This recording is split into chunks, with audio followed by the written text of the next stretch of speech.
What's up with the NFC East? Man, the Redskins ain't got it figured out. RG3, I should say, because he hasn't practiced. He hasn't been in the preseason.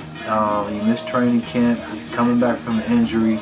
He's playing really, really timidly out there. And if he's not, the game plan is tailored to be kind of timid and conservative. And that's not his game. It's messing him up. The Giants, no running game. What else could they do? The only two teams that I think are going to make the playoffs are the 1-1s. Cowboys, you know it. And the Philadelphia Eagles, although I don't want to admit it. I think the whole division is shaky from top to bottom. All right, like Washington has lost 2 games before the first half came to an end. The second half was all garbage time, both times out. New York, I said don't sleep on them. Sleep on them. They keep turning the football over. They have no rushing attack or a minimal rushing attack. Certainly not enough of an attack to offset the turnovers. Can't go there. Philly, I have legitimate questions about. Defense is not looking stellar to me. And the offense, San Diego taught us a lot last week. Yeah. A big part of it, keep them off the field. All right, if you can do that, that's a win. Dallas, I've got Romo issues. I think the whole division is shaky from top to bottom. I think the division winner this year could be a 500 team. That's entirely possible.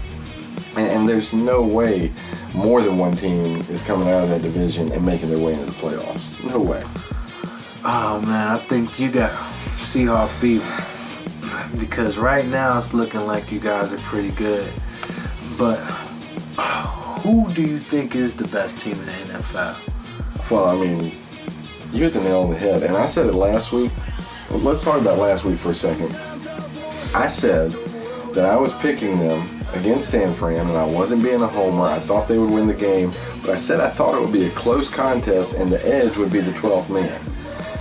I was not expecting complete and total domination of a team that was ranked by most people the number 1 team in the league heading into that matchup. As much as I think the Denver Broncos are on point, after the Sunday night game, I don't feel any differently. It's not a homer pick. Right now, the Seattle Seahawks, largely by virtue of that defense, are the number 1 team in football. I gotta disagree with you, Jerry. I'm going with the Denver Broncos. Now, you mentioned them earlier, and I'm not putting my money against anybody. Last name Manning, first name Peyton. Now, I know the defense is a little suspect in Denver, but I believe by the end of the year they're going to get it together. Right now, we might be talking about the potential Super Bowl matchup, Seahawks-Broncos. A lot of people are saying that, and I will say this about Denver. Von Miller's coming back at some point, so that defense is going to get a lift there. Yep. Peyton Manning, he hasn't looked this good since he threw 49 touchdown passes. Once upon a win. Very good team there in Denver. Has the window closed? This is question number 3. Has the window closed on the Pittsburgh Steelers? The window is slammed shut, weather sealed, and we are ready for a cold winter in Pittsburgh. Jim, it's not looking good out there. Big Ben definitely misses Mike Wallace. He still misses Hines Ward. Oh, God, it looks terrible out there. Their run game doesn't look as strong. And although the defense is trying to put up valiant effort, they couldn't muster up more than 10 points on Monday night. I think it's over for Pittsburgh, at least this year. You guys can pack it in. I'm with you. Pittsburgh is... going into the Monday night game, I felt like they were kind of on the ropes. I felt like we saw them get knocked out. Cincinnati really took it to them. It was a 20-10 game, but it did not seem like it was that close to me. I think the Pittsburgh Steelers are down and out. The window is closed. What do you guys think? Leave something down there in the comments. Let us know what you think about our picks this week. If you say something awesome, we might talk about that on the show next week. I can promise you, if you say something stupid, we'll make fun of that. Yeah. No doubt about it. And it can't be any worse than some of the things we say. I mean, I'm so close. I almost picked Kansas City. I all but picked Kansas City when I didn't pick Kansas City last week. You realize that, right? I can't believe I think I did that out of pity, too. Like, I think I was looking. I'm a Seahawks fan. I'm riding the wave in 2013. I'm sitting next to a Cowboys fan.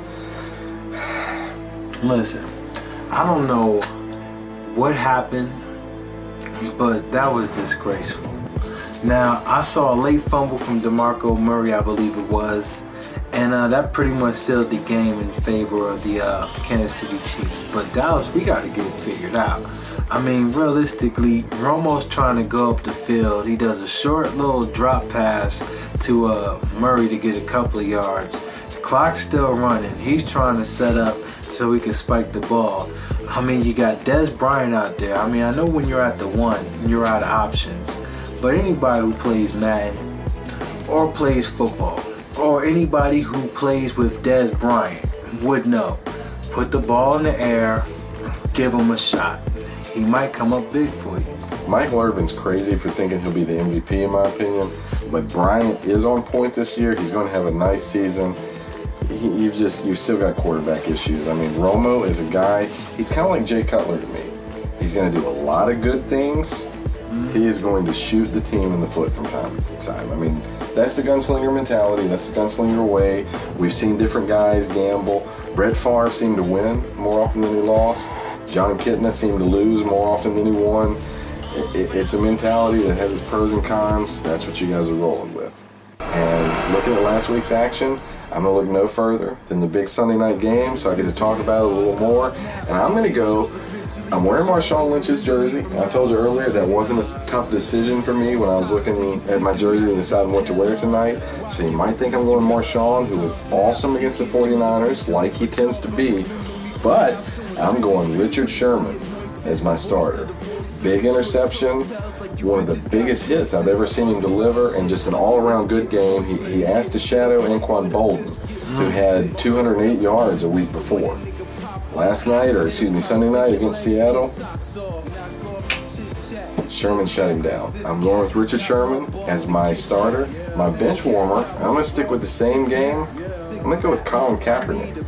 All right, and I'm going to say this. When I said last week I thought it was going to be a close contest, that the 12th man would be the difference in, the 12th man got to Colin Kaepernick. All right, I do not think he dealt well with the sound. They had issues at the line of scrimmage. He seemed hesitant. The few times he cut loose, he was off and running, but he didn't do it enough. I'm going Colin Kaepernick. I stayed in the Sunday night game, played the homer card, but I think I did so with pride, and I'll stand by those picks. I'm going Sherman for my starter, Kaepernick for my bench warmer. Starters, I'm going Deshaun Jackson. Over 100 yards receiving. He put on a show, one heck of a show. But for my sitter, you guys got to bench Eli Manning. Eli Manning is throwing to the team on the other side of the field so much, they might have him next year. It's looking really bad in New York, and somebody's going to need to answer for that. Eli, where you at? Eli has been a dud, but I feel like I got to come to his defense just a little bit. I think Eli knows that his Giants aren't what they have been this year. I think he's trying to do a little too much. I think you got to stick with him, but you got to give him a running game. All right, you got to give him something to fall back on. I completely understand. He's turning the ball over. Got you. Won't argue. But dude is in a tough spot right now. Tonight's episode of Beers and Beards is brought to you by Trailer Park Trash and Vampires. Great book. Great book. Tuck that under your arm. I'll impress all of your friends. That's a guarantee. I'm Jimmy. I'm Henny. You've been watching Beers and Beards. We'd love to hear from you. Drop some comments up there, down there. Where's it at? It's down there, right? We could put it up there, but it'd probably be better if we put it down there. Drop some comments. If we like them, we'll give you a shout out. If you don't like them, we may make fun of you.